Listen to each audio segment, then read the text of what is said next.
roteiro mais ou menos esperado, né? Foi uma campanha muito fraca, uma campanha que teve uma classificação com dificuldades na fase de grupos, mesmo caindo numa chave que teoricamente não era difícil, uma campanha que teve derrota nessa fase de grupos para o fraquíssimo time do Palestino, jogando inclusive fora de casa, longe dos seus domínios, porque o estádio do Palestino não reunia as condições adequadas para um jogo de Libertadores, segundo a Conmebol. Então a partida foi mandada a mais de 300 quilômetros de distância da sede do time chileno.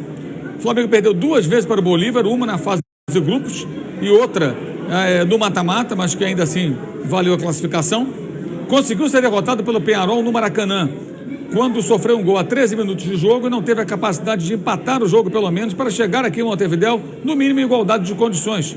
Isso quando se sabia que o ideal seria uma vitória no Maracanã, de preferência por mais de um gol, impondo a maior qualidade técnica dos seus jogadores, o investimento feito no elenco do Flamengo, para que assim o time pudesse jogar com alguma tranquilidade aqui no campeão del Siglo. Mas não foi nada disso que aconteceu. O Flamengo perdeu, não teve capacidade, não teve calma para buscar um empate, acabou sendo derrotado no Maracanã. E quando chegou aqui a Montevidéu, depois de uma semana intensa de preparação especificamente para esse jogo, mesmo deixando de lado o brasileiro no final de semana, uma decisão até acertada, porque a única chance do Flamengo aqui em Montevidéu seria uma preparação muito forte para o jogo contra o Peñarol, o jogo de volta. A preparação aconteceu, mas o resultado não veio. E não veio porque o time, embora tenha feito um bom primeiro tempo, o Flamengo na primeira etapa foi um time que procurou controlar o jogo, teve posse de bola, criou situações, não correu riscos diante do Peñarol. O Peñarol não teve muitas chances no primeiro tempo, praticamente não atacou, marcava no seu campo. Tanto que o primeiro chute a gol do Peñarol foi aos 21, quase 22 minutos, uma falta batida pelo Léo Fernandes. Falta essa que só aconteceu porque o Léo Ortiz cometeu um erro, forçando um passe pelo meio da defesa adversária. A bola foi recuperada pelo time uruguaio e no contragolpe o Plata fez a falta para evitar o pior. Nessa cobrança o Rossi trabalhou. E foi uma das raras intervenções do goleiro do Flamengo. Talvez a mais difícil até, porque durante todo o primeiro tempo o Flamengo martelou e não finalizava mesmo quando tinha oportunidade para isso.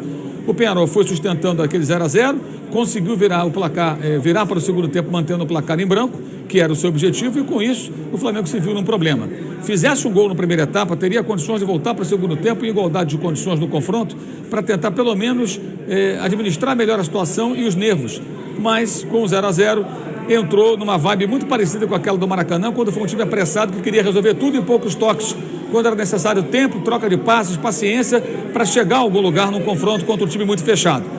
Então o tempo foi passando, o Peñarol administrando o resultado, não saía do seu campo, até que em dado momento, lá pelos 15, 20 minutos, o time uruguaio começou a agredir. Percebeu, por exemplo, que a mudança feita pelo Tite com a saída do Varela e a entrada do Wesley e a saída do Plata para entrar o Gabriel Barbosa, o ex-Gabigol, o Flamengo ficou com o lado direito mais frágil, defensivamente falando, porque Plata é bom na recomposição e Varela é um lateral mais marcador do que o Wesley. O resultado disso foi que o time uruguaio começou a agredir, começou a atacar, a torcida cresceu, a torcida que ficou até em silêncio boa parte do primeiro tempo diante do domínio do adversário, e pouco a pouco o Peñarol conseguiu transformar a partida num jogo mais acelerado, um jogo mais de trocação, que não era interessante para o Flamengo. Mesmo assim, não correu grandes riscos do time carioca, mas passou a trabalhar de forma afoita, acelerando o jogo, esticando bolas. A De La Cruz muito mal, a Arrascaeta se arrastando no gramado e Gabriel simplesmente não existiu. Gabriel não existiu em campo. A escalação do jogador, o próprio Tite falou na coletiva, embora não concorde com a escalação do jogador, eu entendo o que ele quis dizer quando falou que se escala o Gabriel, reclama, se não escala, também reclama. Mas ele... A casa caiu, a festa acabou.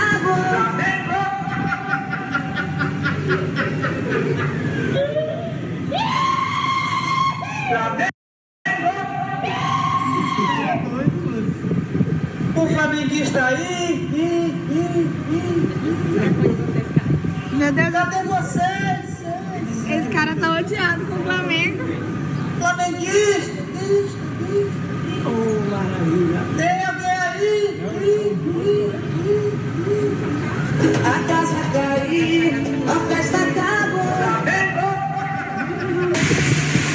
Que foi? Não falei nada. Nossa, como venta em Montevidéu. O Tite é uma vergonha! Você falou que o Flamengo ia fazer um gol no Uruguai, que não tinha saído o gol. O Flamengo não chuta no gol. O Flamengo não chuta no gol. Não chegou nenhuma bola no Gabigol. O Flamengo não tem jogada. O Flamengo não tem nada. E sabe o que vai acontecer? O ano vai pro lixo. Mais de 100 milhões gastos nessa janela. 18 milhões de euros para contratar o Alcaraz. E sabe o que você fez, Tite? Não usa os jogadores do Flamengo, não sabe utilizar esse time que era para ser campeão de tudo. É uma vergonha. E eu vou dizer o seguinte para quem está no comando no Flamengo. É um recado. Se esse cara continuar, vai ser eliminado também na Copa do Brasil e não vai ganhar nada. É uma vergonha. Você, Tite, é uma vergonha. Que